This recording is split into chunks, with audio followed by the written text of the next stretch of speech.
দক্ষিণবঙ্গ ডিভিসির জলে যেমন ভেসেছে, উত্তরবঙ্গে নেপাল থেকে কোশি নদীর জল ছেড়ে দিয়েছে কালকে 5 লাখ কিউসেক টন। ভারতের পশ্চিমবঙ্গ রাজ্যের উত্তরাঞ্চলে বন্যা পরিস্থিতি নিয়ে রাজনৈতিক মহলে উত্তেজনা পরিলক্ষিত হচ্ছে। রাজ্যে বন্যা পরিস্থিতি নিয়ে প্রথম থেকেই কেন্দ্রীয় সরকারকে দোষে আসছেন রাজ্যটির মুখ্যমন্ত্রী মমতা ব্যানার্জি। এটিকে শুরু থেকে দিয়েছেন ম্যান মেড বন্যার তকমাও। ইতোমধ্যে বন্যা পরিস্থিতি নিয়ে অস্থিরতার মাঝেই আবারও বন্যা নিয়ে দেশটির কেন্দ্রীয় সরকারের সমালোচনা করেছেন মুখ্যমন্ত্রী মমতা ব্যানার্জি। একই সঙ্গে ফারাক্কা ব্যারেজ ড্রেজিং না করা নিয়েও সরকারের সমালোচনা করেছেন তিনি। এছাড়া বন্যা পরিস্থিতি নিয়ে পশ্চিমবঙ্গের উত্তরবঙ্গ উন্নয়ন বিভাগের অস্থায়ী রাজ্য সচিবালয় উত্তরকন্যায় বৈঠক করেছেন তিনি। ডিভিসিকে দোষে প্রধানমন্ত্রী মোদীকে 2 বার চিঠিও লিখেছেন তিনি।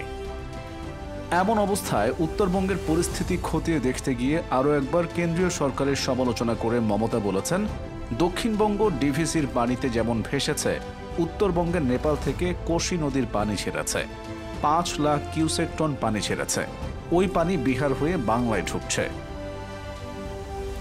উত্তরবঙ্গের পরিস্থিতি পর্যালোচনায় তিনি আরও বলেন, একদিকে সংকোচ নদীর পানিতে কোচবিহার, জলপাইগুড়ি, আলিপুরদুয়ার বিধ্বস্ত, অন্যদিকে নেপালের পানি বিহার হয়ে ঢুকছে।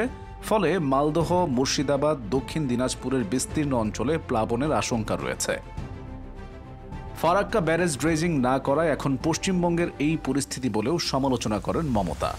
তিনি বলেন, আজ 20 বছর হয়ে গেছে, ড্রেজিং করে না। ফারাক্কা যদি পানিটা রাখতে পারত তাহলে বাংলায় এই পরিস্থিতি তৈরি হতো না। তবে ড্রেজিং করলে রাখতে পারত, তাহলে মালদহ, সুতি, ফারাক্কায় বন্যা হতো না।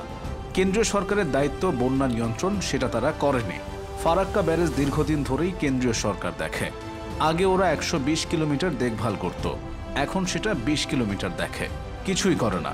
এদিকে আলিপুরদুয়ার আবহাওয়া দফতর সূত্রে জানা গেছে, উত্তরবঙ্গে বৃষ্টিপাতের পরিমাণ কমবে। আগামী 2-3 দিন বিক্ষিপ্ত বৃষ্টি হবে উত্তরবঙ্গে। 2 তারিখ থেকে উত্তরবঙ্গে বৃষ্টিপাতের পরিমাণ বাড়বে। বিশেষ করে দার্জিলিং, কালিম্পং, জলপাইগুড়ি, আলিপুরদুয়ার এবং কোচবিহারে বৃষ্টির পরিমাণ বাড়বে। মহালয়ার দিনে দক্ষিণবঙ্গে হালকা মাঝারি বিক্ষিপ্ত বৃষ্টির সম্ভাবনা রয়েছে। ভারী বৃষ্টির কোনো আশঙ্কা নেই। উত্তরবঙ্গে উত্তরের জেলাগুলোতে মহালয়ার দিন বৃষ্টিপাতের পরিমাণ কিছুটা বাড়বে। যেহেতু বৃষ্টি বাড়ার পূর্বাভাস রয়েছে উত্তরবঙ্গে, তাই নতুন করে পরিস্থিতি খারাপ হওয়ার আশঙ্কা থাকছেই।